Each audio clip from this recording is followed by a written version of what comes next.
大家好，歡迎收睇今日嘅澳洲社區快訊。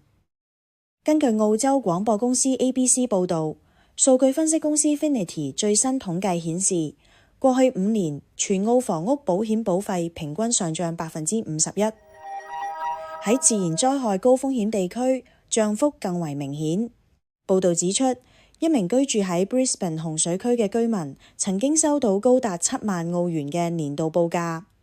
新州 Dargan 一對退休夫婦表示，自黑色夏季山火之後，佢哋嘅房屋年保費已經由2019年嘅2603澳元上升至目前嘅5071澳元。分析指出，極端天氣以及建築同維修成本上升係推高保費嘅主因。澳洲保險理事會數據顯示，近年極端天氣共造成數百億澳元損失。對於居住於沿海或山火高風險地區嘅家庭，專家建議定期檢視保單內容，並透過改善防火、防洪等措施，降低風險同保費壓力。Sydney 近日公布首份城市環境輻射地圖，研究顯示內西區 Glebe 一帶嘅本地輻射毒素相對較高，但專家強調整體水平仍喺安全範圍內，市民無需過度擔憂。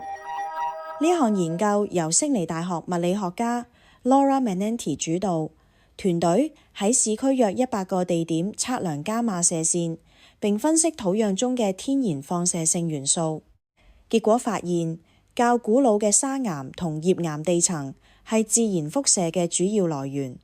數據顯示，悉尼平均輻射暴露量約為0.24毫希沃特，同人體自身因鉀元素產生嘅自然輻射相若。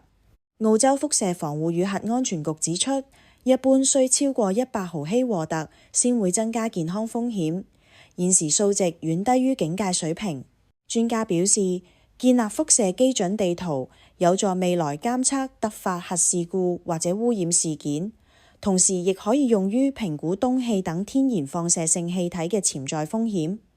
研究團隊未來計劃透過公民科學方式擴大採樣範圍，進一步完善全市數據。澳洲社區快訊報道最新熱話，只要到 TVB Anywhere 或者 ACE 澳華娛樂社交平台都能夠收睇得到。歡迎大家提供任何本地資訊。我哋下次再見。